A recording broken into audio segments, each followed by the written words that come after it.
O podcast Pro Bono é uma iniciativa do Observador e da Abreu Advogados.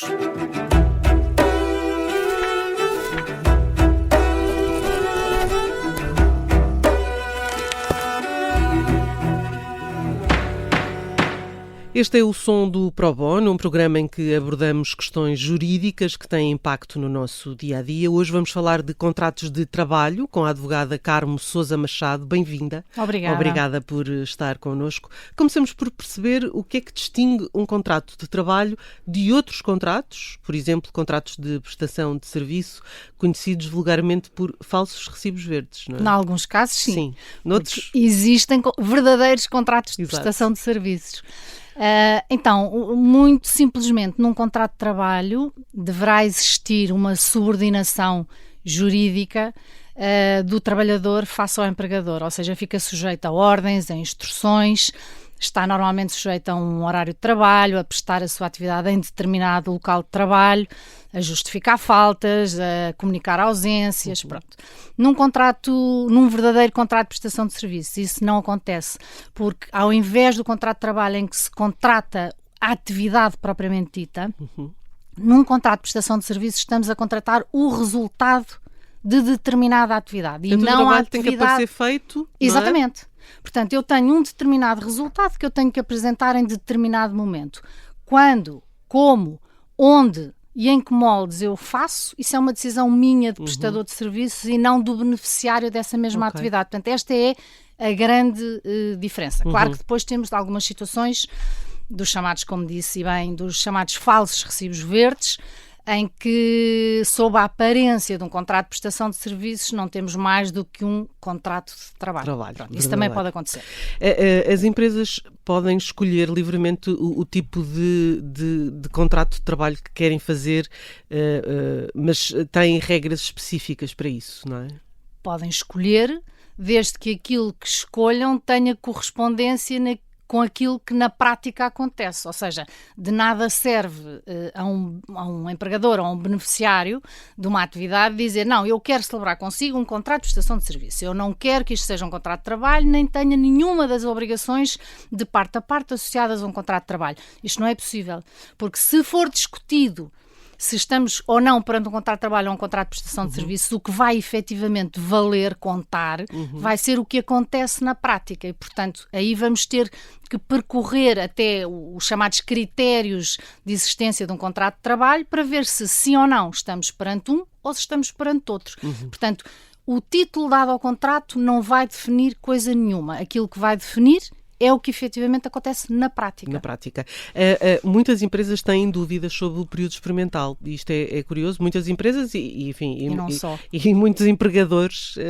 Qual é a duração permitida por lei e o que é que pode acontecer nesse período? Não há uma duração.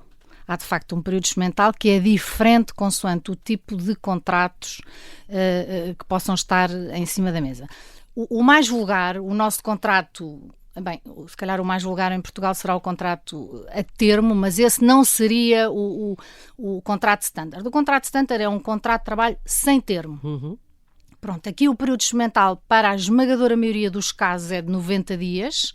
Poderá ser de 180 dias em situações em que o trabalhador exerça funções de elevada qualidade técnica, complexidade, que impliquem funções de confiança. São 180. Pode ainda ser os mesmos 180 em situações de trabalhadores que estejam à procura do primeiro emprego ou que sejam desempregados de longa duração. E depois temos, excepcionalmente, um período de 240 dias que são aplicáveis apenas a trabalhadores que ocupem posições de topo, de direção, de administração e de especial confiança. Depois temos os chamados contratos a termo. Nestes temos os contratos a termo certo e os contratos a termo incerto. Os contratos a termo certo, em que eu estou a contratar durante um período fixo para satisfação de uma necessidade temporária do empregador, variam entre 15 e 30 dias, consoante esse contrato tenha a duração inicial até 6 meses ou de 6 ou mais meses. Pronto. Nos contratos a termo incerto, vai-se aplicar o mesmo raciocínio, tendo em conta a duração estimada desse contrato. Portanto, estes contratos a termo incerto, onde é que são ou devem ser utilizados? Numa obra que eu não tenho a certeza absoluta demora 6 meses ou se resvala para 8, numa substituição de um trabalhador que esteja doente em situação de baixa ou numa maternidade, não sei se regressa exatamente naquele dia ou uns dias mais tarde, e portanto aí temos uma duração estimada e será em função disso que será fixado o período experimental. O teletrabalho tornou-se cada vez mais frequente. Há empresas que não deixaram pelo menos uma parte. Pelo menos semana, o híbrido. Não é? O híbrido, o chamado híbrido. O contrato tem de ser alterado se o funcionário passa a trabalhar remotamente? Tem necessariamente, a menos que já estivesse prevista essa possibilidade. Portanto, um contrato de trabalho em regime de teletrabalho tem que ser forçosamente reduzido a escrito, e isso não acontece com os contratos de trabalho sem termo. Acontece nos contratos de trabalho a termo, certo ou incerto, não acontece com os contratos de trabalho sem termo. Porquê? É de lei, é a regra. Ok. Sim. Portanto, nesse caso não é preciso. No sem termo não é obrigatório ser reduzido a escrito. Aconselho vivamente a que seja, mas não é obrigatório. Nos outros, nos a termo, certo ou incerto, é obrigatório. Se não forem reduzidos a escrito, são considerados contratos sem termo. Há uma nulidade por força da forma. Portanto, essa será basicamente aqui a grande distinção. Sobre despedimentos, há regras que as empresas têm de cumprir para não terem problemas jurídicos. A saber, quais são essas regras essenciais? A regra básica é que não se pode despedir ninguém sem haver precedência de um processo disciplinar. Isto é básico.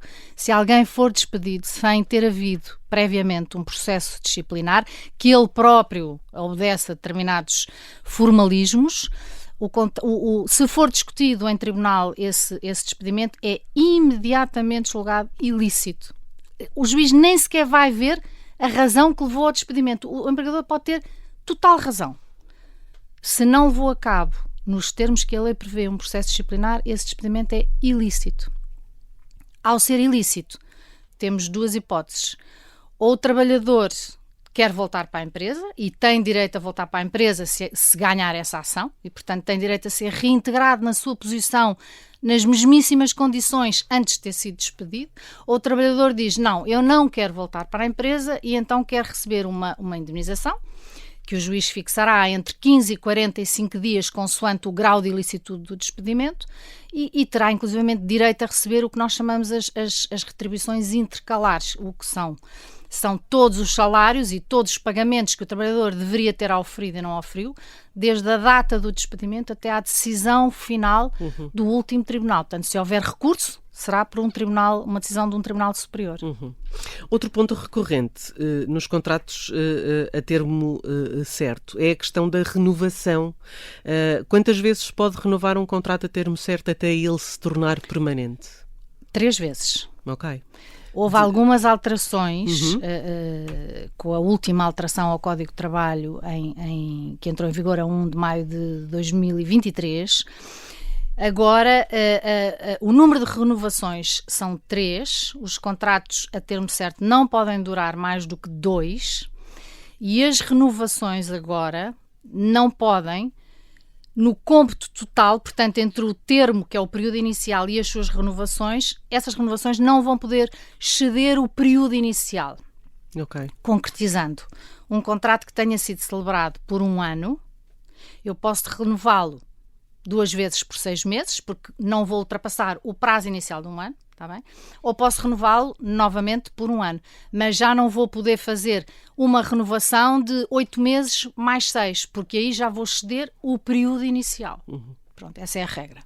Estamos quase a terminar o nosso tempo, mas é importante, é um tema muito, muito recorrente nas pessoas que, enfim, no dia-a-dia das empresas. Uma empresa, por exemplo, quer reduzir um salário ou as horas de trabalho de um colaborador. Pode fazê-lo sem o acordo do trabalhador? Não.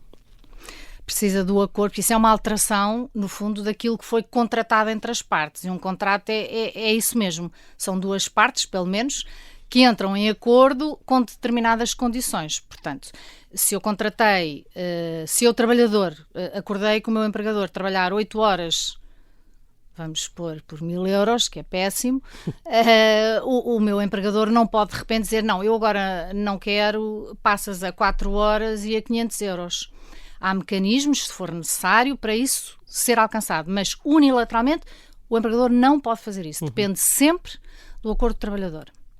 Carmo Inclusivamente, Sousa... deixe-me só terminar. Há situações em que pode haver, por exemplo, uma alteração de função, e isso pode justificar uma diminuição da retribuição, mas aí já não é uma diminuição do número de horas, mas sempre que uma alteração de funções implicar uma diminuição da própria retribuição, já não basta o acordo do trabalhador, vai ser necessário também um parecer favorável das autoridades, nomeadamente da ACT, sobre essa mesma redução. Isto porquê? Porque obviamente tem que se ter cuidado, que vamos expor num cenário hipotético.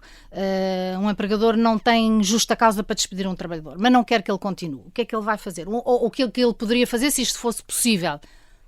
Ok, vou-te esvaziando de funções, vou-te esvaziando vou diminuindo o horário de trabalho, vou diminuindo a retribuição. Às tantas o trabalhador não tem como sobreviver. Com não é? certeza. E portanto, isto levaria a que o trabalhador se despedisse.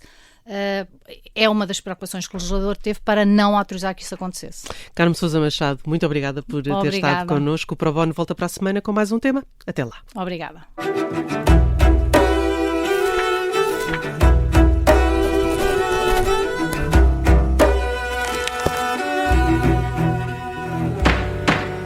O podcast Pro Bono é uma iniciativa do Observador e da Abreu Advogados.